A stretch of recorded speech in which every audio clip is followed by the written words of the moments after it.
اعوذ باللہ من الشیطان الرجیم بسم اللہ الرحمن الرحیم۔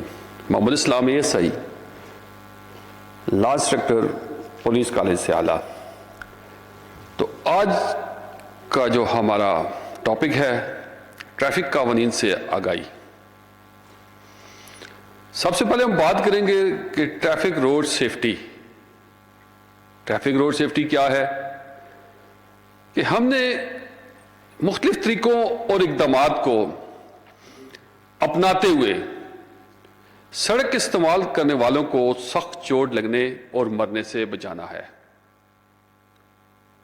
اب سڑک استعمال کرنے والوں میں کون لوگ ہیں جن کو ہم نے مرنے سے بچانا ہے، زخمی ہونے سے بچانا ہے، زندگی بھر کے لیے اپاہج ہونے سے بچانا ہے؟ سب سے پہلے وہ لوگ ہیں جو پیدل ہوں گے، جن کے پاس کوئی اپنی سواری نہیں ہوتی۔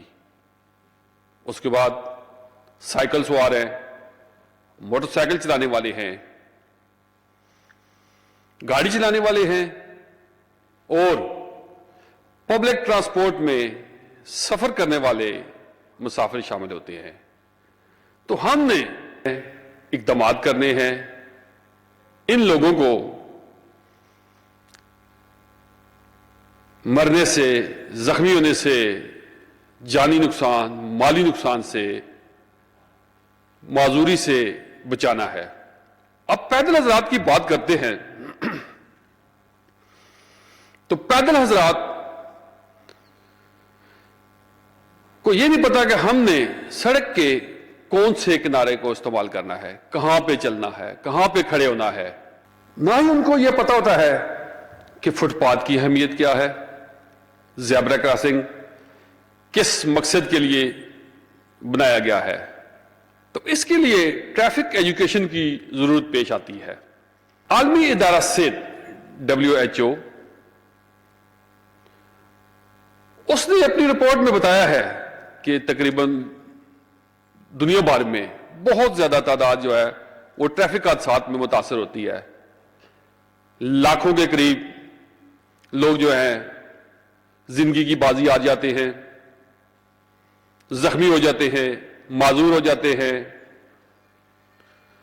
تو سال 2004 میں WHO نے ایک رپورٹ شائع کی، اس میں بتایا گیا ہے کہ دنیا بھر میں ٹریفک حادثات میں لگ بھگ 12 لاکھ افراد جو ہیں وہ زندگی کی بازی ہار گئے ہیں، فوت ہو گئے ہیں، اور تقریباً 5 کروڑ کے لگ بھگ زخمی ہو گئے ہیں۔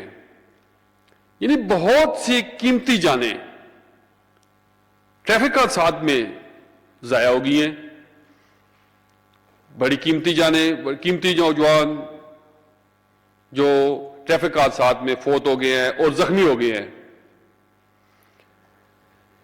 رپورٹ میں یہ بھی بتایا گیا ہے کہ زیادہ تعداد جو ہے وہ بچوں کی متاثر ہوتی ہے جن کی عمریں 10 سے 19 سال کے درمیان ہیں۔ یہ مسائل ترقی پذیر ممالک میں بہت زیادہ ہیں۔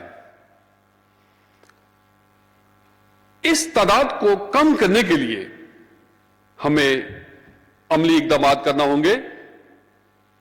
عملی اقدامات کون سے ہوں گے جس کے تحت ہم اس ریشو کو، اس تعداد کو ہم کم کر سکتے ہیں، قیمتی جانوں کے ضیاع کو کم کر سکتے ہیں، زخمی ہونے والوں کو ہم بچا سکتے ہیں؟